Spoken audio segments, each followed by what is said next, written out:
गुरुवार को महागठबंधन द्वारा एक दिवसीय धरना प्रदर्शन का आयोजन किया गया। महागठबंधन जिंदाबाद जिंदाबाद जिंदाबाद 2024 में गद्दी छोड़ना होगा। धरना प्रदर्शन में राष्ट्रीय जनता दल, जदयू, सीपीआई, कांग्रेस, भाकपा, हम के बैनर तले भाजपा हटाओ देश बचाओ के नारे लगाए जा रहे थे।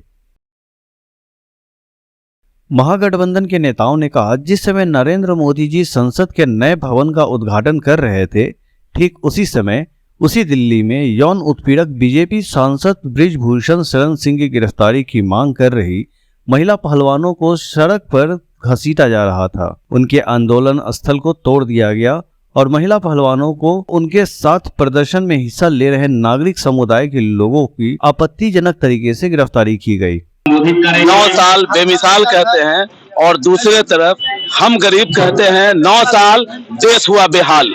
इस 9 साल में देश को कहां लाके छोड़ दिया है आप देख सकते हैं।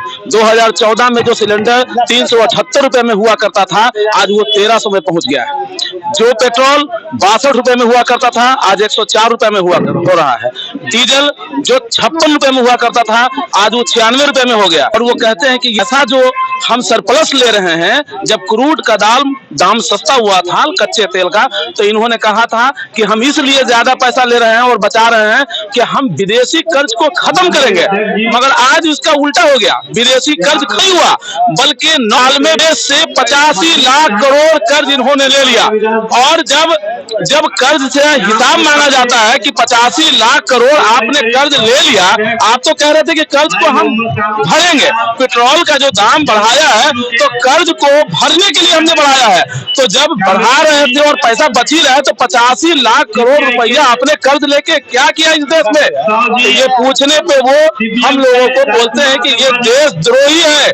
हम लोगों को सवाल करने वाले लोगों को देशद्रोही बनाते हैं।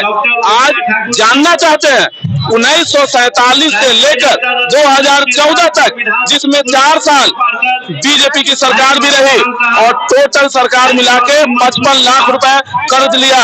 55 लाख करोड़ कर्ज में आज जितने भी आप देखते हैं मेडिकल कॉलेज, इंजीनियरिंग कॉलेज, प्रबंधन कॉलेज, जितना भी कॉलेजेस हैं, सारा व्यवस्था 55 लाख कॉलेज में ही कर्ज में होता है।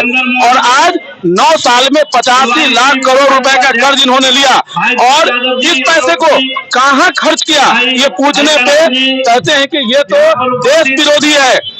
मैं बताना चाहता हूं आप लोगों को, आपके माध्यम से देश को बताना चाहता हूं कि ये 85 लाख करोड़ है, ये कर्ज उठा के दो साथी को मजबूत करना चाहते हैं ताकि 2024 के लड़ाई में उसी पैसे का इस्तेमाल कर ये गरीब जनता को ठगेंगे और यहाँ फिर से अपने सरकार को झूठ और फरेब के राज पे लाएंगे उसी पैसे से। और फिर यहाँ मनुस्मृति लाने का उनका विचार है और इसमें वो कामयाब नहीं होंगे, क्योंकि इस बार जनता जाग चुकी है।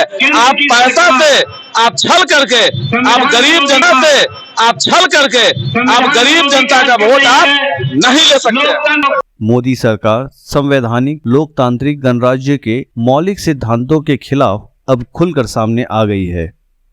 विपक्ष के नेताओं को लगातार निशाना बनाया जा रहा है, उनके पीछे ईडी और सीबीआई लगा दिया जा रहा है। देश के संघीय ढांचे और लोकतंत्र को केंद्र एजेंसी के जरिए नस्ते नाबूद करने का हर प्रयास हो रहे हैं। देश के अंदर में जो महंगाई है, देख रहे हैं बड़े पैमाने पर भ्रष्टाचार है, बेरोजगारी है और खास तौर से माद उन्माद की राजनीति जो चले भारतीय जनता पार्टी आरएसएस के खिलाफ और जातीय जनगणना जो रोक दी गई है, इस बर खिलाफ हम आज पूरे महागठबंधन के लोग बिहार के कोने कोने में जितना प्रखंड मुख्यालय है वहाँ पर धरना दे रहे हैं। धरना प्रदर्शन 6 दल हैं, राजद, जदयू, सीपीआई, सीपीएम, माले और कांग्रेस पार्टी, 6 लोग हैं। ये पूरे बिहार में धरना चल रहा है। पूरे बिहार की तरफ से बड़ी बड़ी गुलबंदियां हैं और धरना दे रहे हैं लोग। ये आंदोलन की शुरुआत है। 2024 में 40 की 40 जीते महागठबंधन सीट जीतेगा। ये झोली में जाएगा महागठबंधन का। क्या लगता है ये ट्रेन हादसा के बाद क्या चल रहा होगा? ट्रेन जो हादसा हुआ है उसके हम दुख व्यक्त करते हैं और बड़े पैमाने लोग मारे गए हैं। बल्कि सरकार में मंत्री है बेहाया है, उस नैतिकता के आधार पर इस्तीफा देना चाहिए था, वो अभी तक नहीं है और ये जनता के साथ अपमान कर रहे हैं। वहाँ पर अभी भी जो तब है पहचान नहीं हो पाई है, बताया जा रहा है डीएनए के माध्यम। हम मांग कर रहे हैं कि तमाम मृतक जो परिवार जो लोग हैं सबको 20-20 लाख रुपए मुआवजा मिले, सबको जो घायल लोग हैं उनको समुचित इलाज की व्यवस्था हो और जो अभी तक घर नहीं लौटे हुए हैं उनको पहचान घर लौटाया जाए, उनको सुरक्षित लौटाया जाए, ये मांग करते हैं। घर लौटाया जाए, उनको सुरक्षित लौटाया जाए। धरना प्रदर्शन के आवेदक ने कहा, इस बार 2024 के चुनाव में भाजपा को पूरी तरीके से बाहर कर देना है और प्रधानमंत्री की गद्दी पर नीतीश कुमार को बैठा देना है।